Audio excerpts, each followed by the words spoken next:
اعوذ باللہ من الشیطان اللعین الرجیم بسم اللہ الرحمن الرحیم الحمد للہ رب العالمین والصلاة والسلام علی اشرف الانبیاء والمرسلین وعلی آلہ الطیبین الطاہرین المعصومین اما بعد فقد قال اللہ سبحانہ تبارک وتعالی یا ایھا الذین آمنوا کتب علیکم الصیام کما کتب علی الذین من قبلکم لعلکم تتقون۔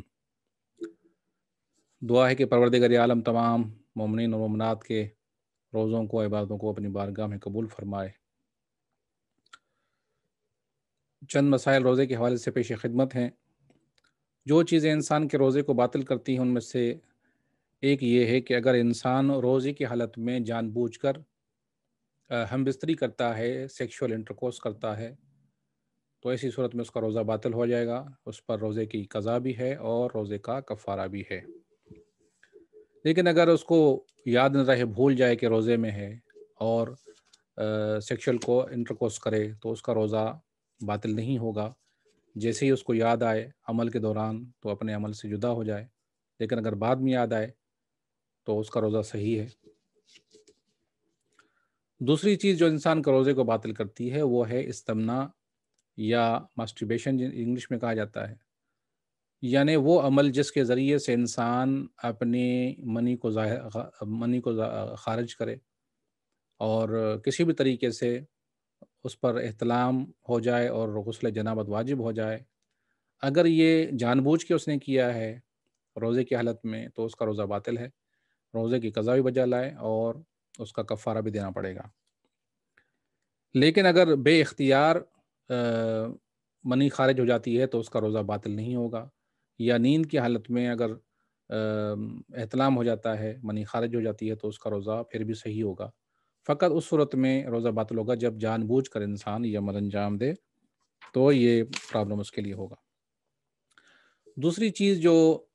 انسان کے روزے کو باطل کرتی ہے وہ یہ ہے کہ جان بوجھ کر خدا اور رسول اور ائمہ معصومین علیہ السلام کی طرف جھوٹی نسبت دینا۔ فرماتے ہیں کہ اگر روزے دار زبان سے یا لکھ کے یا اشارے سے یا کسی اور طریقے سے اللہ تعالیٰ یا رسول خدا صلی اللہ علیہ وسلم یا ائمہ معصومین علیہ السلام میں سے کسی ایک کی طرف جان بوجھ کے کوئی جھوٹی بات منسوب کرے تو اگرچہ وہ فوراً کہہ دے کہ میں نے جھوٹ کہا ہے یا توبہ کر لے، تب بھی احتیاط لازم کی بنا پر اس کا روزہ باطل ہوگا۔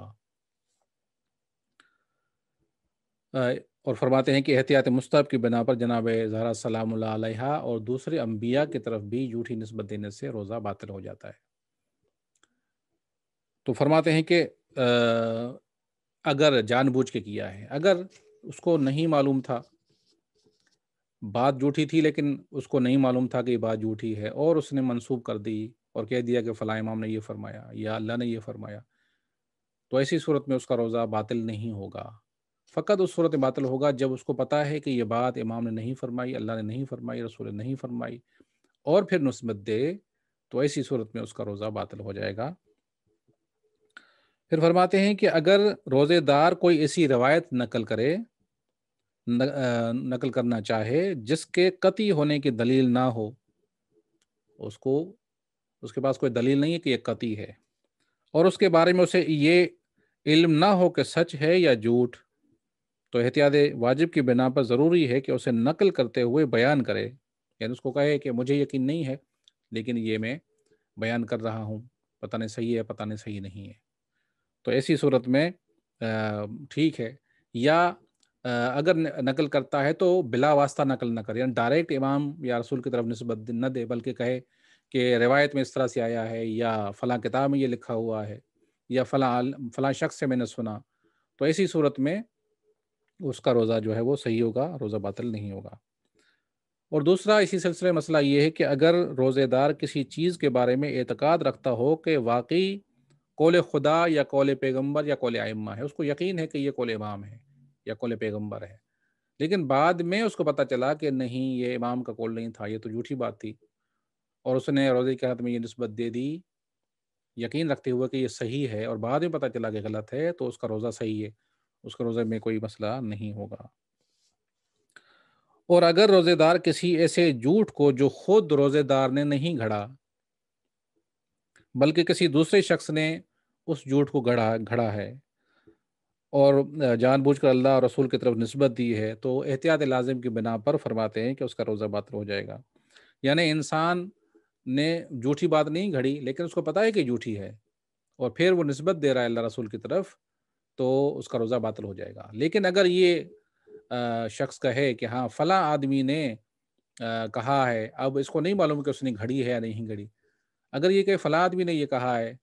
کہ اللہ یہ فرماتا ہے، رسول خدا یہ فرماتے ہیں، تو ایسی صورت میں اس کا روزہ باطل نہیں ہوگا، اس کا روزہ صحیح ہوگا۔ تو چند احکام تھے کہ جو روزے کے حوالے سے میں نے عرض کیے۔ انشاءاللہ آئندہ باقی جو مسائل ہیں آپ کی خدمت میں عرض کیے جائیں گے۔ السلام علیکم ورحمۃ اللہ وبرکاتہ۔